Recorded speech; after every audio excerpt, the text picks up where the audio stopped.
Capítulo 6. O caminho para o interior profundo, ânima e ânimos.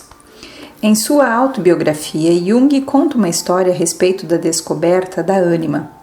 Escreve ele que durante seus anos de intenso trabalho interior, após romper com Freud em 1913, houve um período em que se questionou sobre a natureza e o valor do que estava fazendo.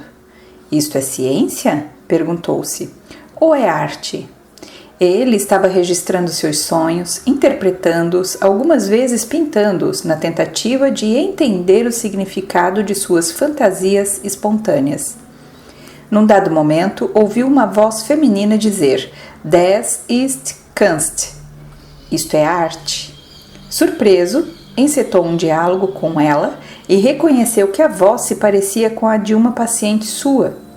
Ela era, pois, uma espécie de figura internalizada, mas que também exprimia alguns dos pensamentos inconscientes e valores do próprio Jung.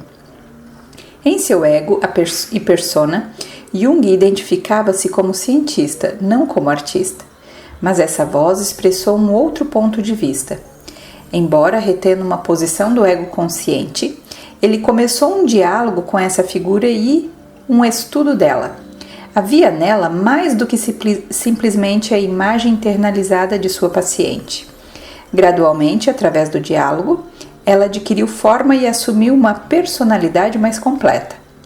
Eu sentia por ela um misto de temor e admiração.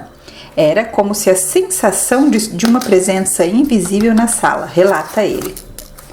Para Jung, isso foi uma importante experiência interior de ânima, e tornou-se um ponto de referência-chave para a manifestação da ânima na memória coletiva da psicologia analítica.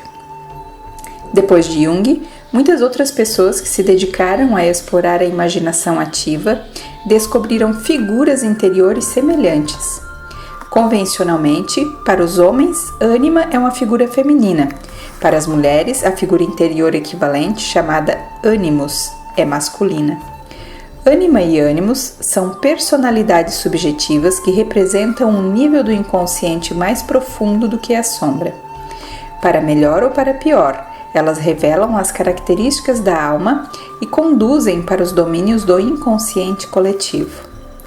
Ao longo deste capítulo, referir-me-ei a essa estrutura interna como ânima-ânimos.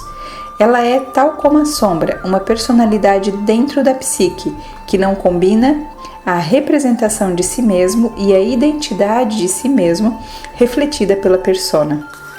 É diferente, porém, da sombra, na medida em que não pertence do mesmo modo ao ego, é mais outro do que sombra é. Se a distinção entre persona e sombra é bom versus mal, mais e menos, aspectos positivo e negativo do ego, a distinção entre ego e ânimos é marcada pelas polaridades masculino-feminino. Não é a diferença entre Caim e Abel, mas entre Salomão e a rainha de Sabá.